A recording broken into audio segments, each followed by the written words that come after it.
So moving on further. So starting with the first item, that is revenues. So revenues, there is a certain criteria set by the accounting standards which need to be met for any company to record revenues. And why is it important? It is important so that the accounts or the financial statements of different companies remain comparable and remain be fair, so that companies are not able to manage the revenues, that is increasing revenues in 1 year or decreasing revenues in another year. So there is a certain criteria that is set by the accounting standard body. Within IFRS, the major criteria is, or one of the key criteria is, that revenue should only be recorded if risk and rewards of the service or of the good have been transferred to the other party. So for example, if I am making a sale to another party and I have delivered the good and I have transferred all the risk and rewards of that good to other party, that is, if something bad happens to that good or if some damage happens, then the other party will bear the risk. Then it is recorded as revenue. But if I am transferring the good to other party, but I am still retaining the risk and rewards with me, that is, if a damage happens or if something bad happens and I will pay for it, then that is not recorded as a revenue. So for revenue to be recorded, you should ensure that risk and rewards should have been transferred to the other party. Why is it important? This is important because sometimes maybe a company is failing to meet its revenue targets, and in that scenario they may start pushing sales to the customers or pushing sales to their agents or to their distributors. They may push sales to the agents on the agreement or on the contract that if that is not sold, they will purchase the goods back, and they may record it as sales in their accounting statement, that is overstate their revenues, that is pulling in sales from next period to previous period, or taking sales from current period to another period. So as an analyst, you need to find out whether proper revenue recognition criteria are being followed or not, and if there is a deviation from that, then you should be able to make adjustments for that. So if revenue is going up, you should be able to find out whether revenue is really going up or organically going up, or is it due to pulling in revenues or pulling in sales from later periods to previous period. Certain criteria given by IFRS include that entity should have transferred the buyer significant risk and rewards of ownership of goods. Entity retains neither continuing managerial involvement to the degree usually associated with ownership, nor effective control. So effective control or managerial involvement should have been transferred, and this should not be retained by the company for revenue to be recognized. If it is still retained by the company, then that is not a revenue. That is still an expected income or expected revenue or unearned revenue. The amount of revenue can be measured reliably. If you have sold something but you do not know what will be the price that will be paid by the other party or by the customer, then again you cannot record it as a revenue. Until and unless you can reliably measure the price and amount of revenue, you cannot record it. It is probable that economic benefits associated with transaction will flow to the entity, and the costs incurred or to be incurred in respect of the transaction can be measured reliably. So key points are that risk and reward should have been transferred. There should be no managerial involvement by the seller post sale, and any costs that have been any costs incurred or that are to be incurred with respect to transaction should be reliably measured, and the price or revenue or the expected benefit of that sale should be reliably measured for revenue to be recognized.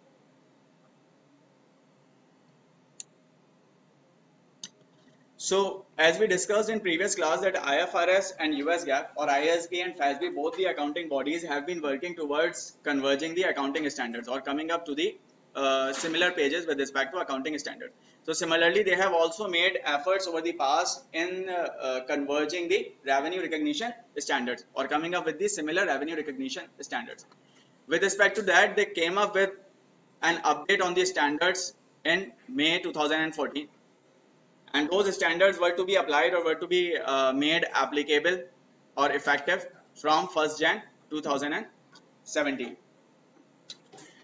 So those standards, basically this update that came in with respect to revenue recognition in May 2014 was an effort by the IASB and FASB to converge the accounting standards and to come up at the similar page. And the key aspects of this of these standards included its core principle, steps in revenue recognition, treatment of related costs, and disclosure requirement. So as per the new standards, or as per these converged standards that were released in 2014, the core principle for revenue recognition is that revenue should be recognized to depict the transfer of promised goods or services to customers in an amount that reflects the consideration to which the entity expects to be entitled in an exchange for those goods and services. So this is the new definition, or this is the core principle that the converged standards of the FASB and ISB together have come up with, or have decided to follow for revenue recognition.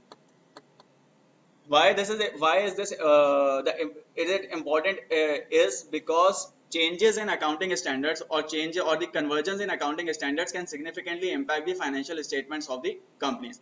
So those companies that were using US GAAP previously would be recognizing revenues using a different standards, and those who were using IFRS would be recognizing revenues using different strategies or different principles or different standards. But after this convergence, these both will be using new ways or new principles of recognizing the revenues.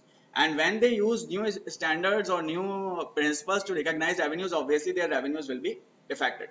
So for you to be able to find out the impact on the top line or on the revenues for a company, you should know the revenue recognition criteria, or you should know the changes or differences in revenue recognition criteria, that what are the principles being followed to record the revenue, because any changes in standards or principles can have significant impact on the revenues or top line.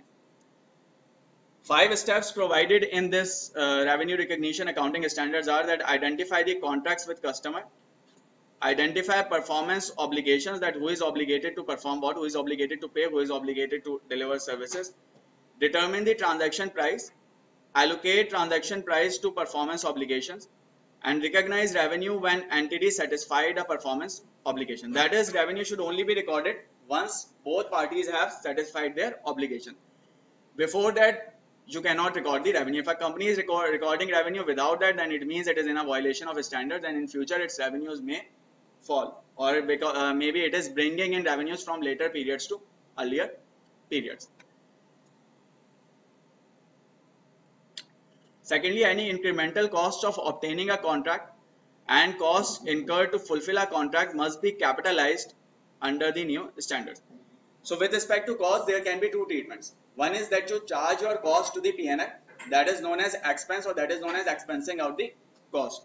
And the other way is that instead of charging it to the P&L, you record it in the balance sheet. That is, delay the charging of that expense. So for example, if I have incurred $100 cost, there can be two ways to record it, or there can be two possible treatments. One is that I record it in P&L as an expense of $100. This will reduce my net income. And another way is that I record it on balance sheet as an asset.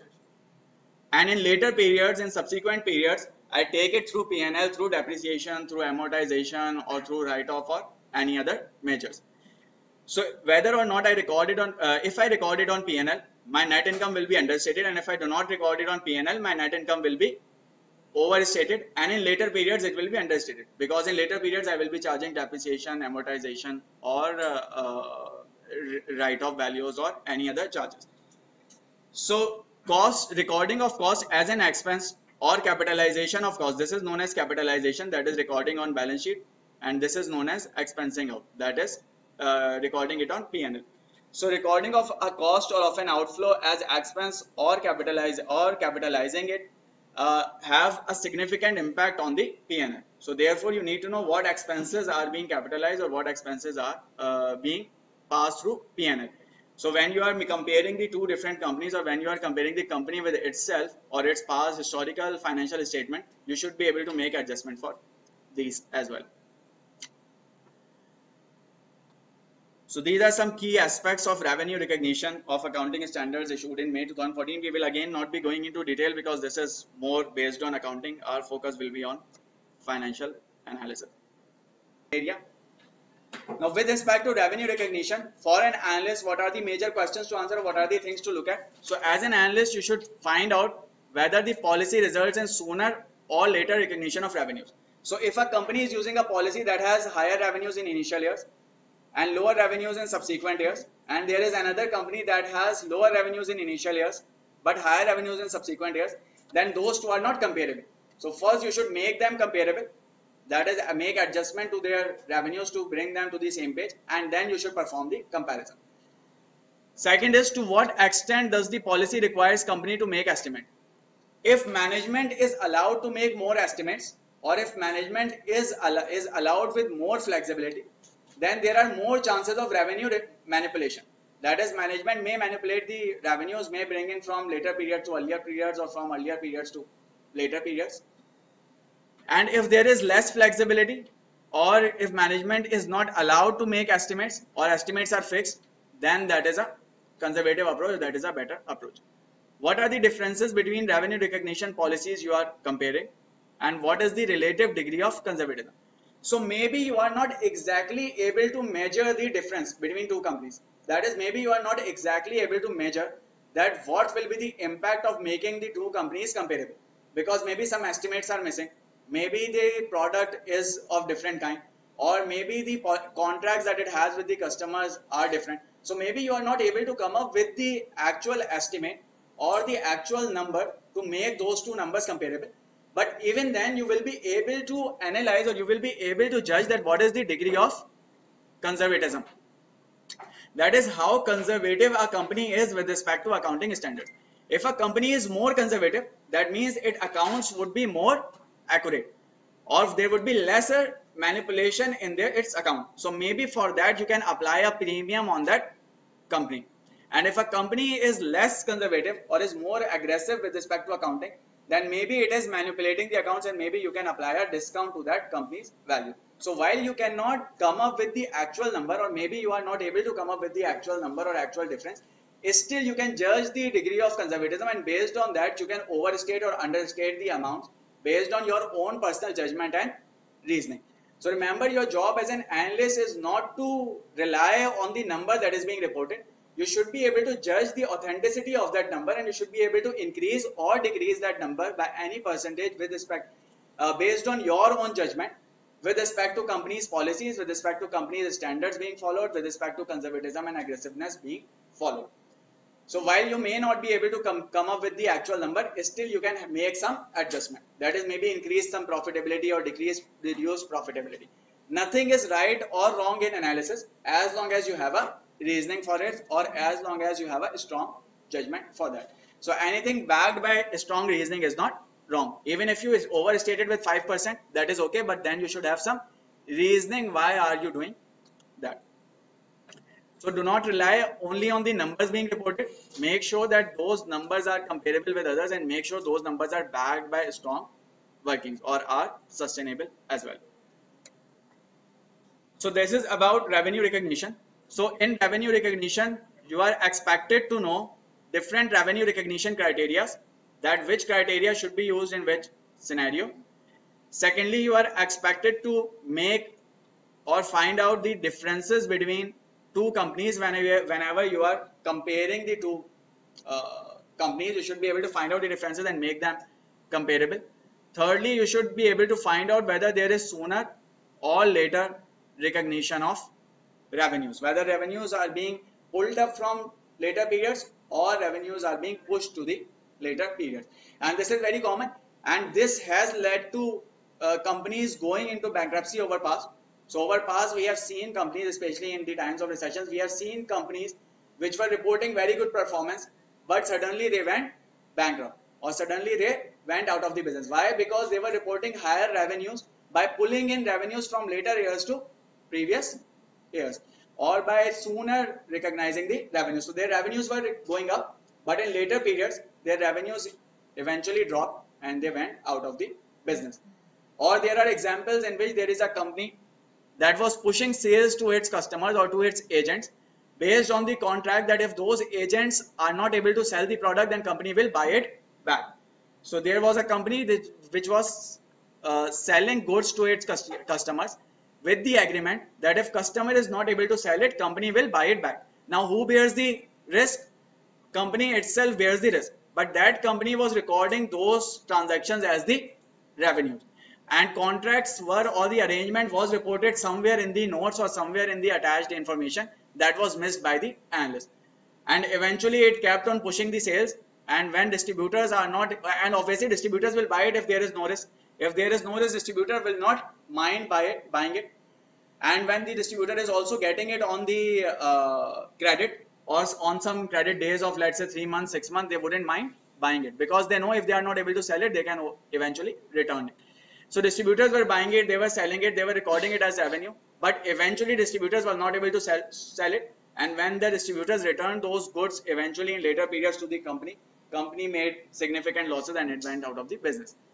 So these things have happened over the past, and this has been the focus on revenue recognition policies have increased in the world of finance over the past, and especially since recession of 2008, because many companies have gone bankrupt due to doing manipulation with the revenue. So revenue recognition is very important. You should know what is the criteria being used, if that is the right criteria or not, and you should know whether is it resulting in sooner or later recognition of revenue.